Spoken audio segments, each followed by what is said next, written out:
What absolutely fascinates me about the internet is the fact that for the first time we can really see in the history of Western civilization is that it is creating a unified global culture. Now, it's important for me to start off by saying that if you're an immigrant in any country, if you leave your home country and go anywhere else, of course there's going to be different cultural nuances you're going to have to get up to speed on. There's going to be things that are going to go straight over your head. You're going to have to figure out, you're going to have to learn about the customs and cultures of that country, their history, their national holidays, their pastimes, their sports, their politics, even their laws. But for the most part, I think it's very clear to see that almost any Western country now, traveling anywhere, it's much easier to get up to speed on things because we have more in common now than we ever had before. And I think technology is facilitating that. It's facilitating conversations with people who you would otherwise never meet. The computer revolution, the social media revolution,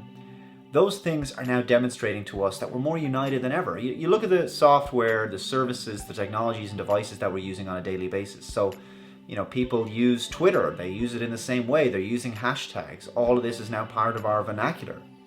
You look at Facebook, Instagram, Snapchat, WhatsApp, these are services being used all over the world. They transcend national borders, they transcend languages, and people are sharing internet memes and ideas, funny images, whatever it is, videos, whatever they are. The languages may change, but the content remains the same, the message remains the same, and the medium of how these things are being sent to us and how they're delivered, how we receive them, and how we communicate, those things remain the same. What is so inspiring about technology and the internet for us as citizens is that it exposes really bad politics.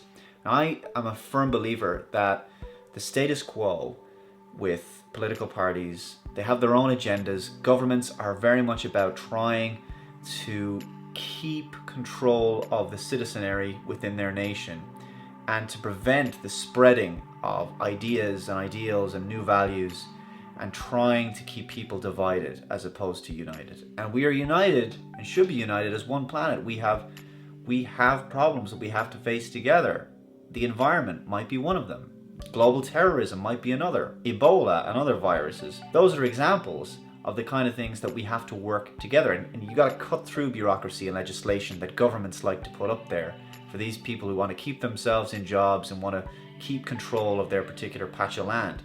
And when you look at the planet Earth from the International Space Station, you don't see borders and boundaries and lines and all these kind of things. You don't see the divisions between countries. You just see one big, beautiful, green, blue jewel in the night sky. And that's what Earth is. And that's what it should be. And I made a video before talking about how countries are a really outdated model and it should be just one global country. Well, we should be one global country when other parts of the world have also been sufficiently modernized and brought up to our standard in terms of how the West works. And the West has a long way to go. It still has many fatal flaws. The point is that we want to try and move the Earth to being as progressive as it possibly can. That may take thousands of years. And I'm not saying that it's going to be a utopia for everyone. But what happens is, the point I'm trying to make is that the internet facilitates this conversation. If I make a video complaining about some nasty piece of legislation that my government has introduced, I'll give you an example in a few minutes, I will get comments from people all over the world, in Canada, in Singapore, in Brazil, in Australia, wherever, people saying, Dave, that's funny because something similar has happened in my country. We're fighting this as well. This reminds me of. And so now there's a conversation, a passage of information that otherwise would not have been allowed. And this is where we start to bond over these things and how we start to forget about the irrelevant stuff, the minutiae that keeps us separate. We just remember the things that keep us divided. And we also get to go, well, how come this country is doing this? We should follow their model, or we should do what they're doing, or we should avoid doing what this country is doing. If we keep doing this, we'll end up like them. That's a very good way of ensuring that the best types of ideas are kept circulating and we ignore the really bad ones. And of course, the world isn't fully working like that because politicians want to stop it from progressing in that direction. They want to try and censor us. And I'll give you an example. Ireland has, at one other time, had water charges, but we removed them.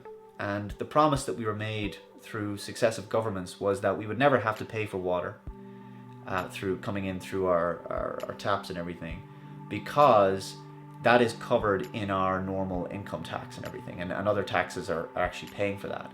Well, as you may know, we had a recession a few years ago. A global recession took place in 2008. It had messed up the whole world, and Ireland decided to nationalise its banks, which meant that we, the Irish people, were liable for debt we did not create, billions.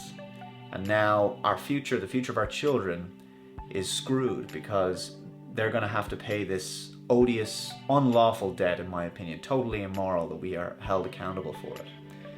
So the Irish people didn't do anything wrong, and even our own politician, Enda Kenny, who is like the Prime Minister of this country, we call him the Taoiseach. Well, we call him lots of other things as well.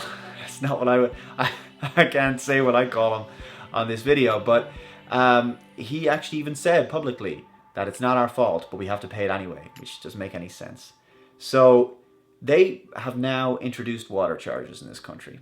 And the funny thing is, in other countries, when they introduce water charges, they're introduced because they want to improve the state of the systems, the water reclamation systems, or the recycling systems, or the filtration, or keep, to maintain the service as a utility and to improve it. And in this case, they're not doing that at all. It's just a completely exterior tax. Water charges are being brought into Ireland purely to raise 2 billion euros a year to pay off this odious debt. That's all it is. It was the IMF, the Troika, they came in and they told us that these are the kind of things that we have to do. These are the kind of laws that we have to pass.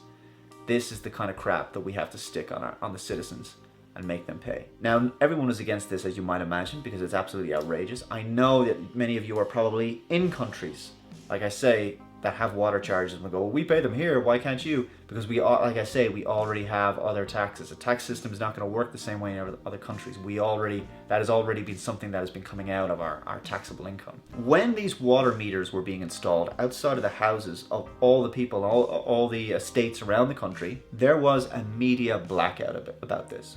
Traditional media was not covering it at all, but social media was, and social media was alive and kicking on this issue. People were having their own small town hall meetings, groups were coming together, communities were coming together, civic society was active and working on this problem. But the media, all the traditional news websites, the television, RT television here, which has basically always been in the pocket and in favor of whatever government is in power, they would not address it. Instead, what they focused on, and a lot of people here in Ireland will be aware of this, instead what they focused on when the water meters were being installed was Garth Brooks refusing to play 5 concerts in Ireland.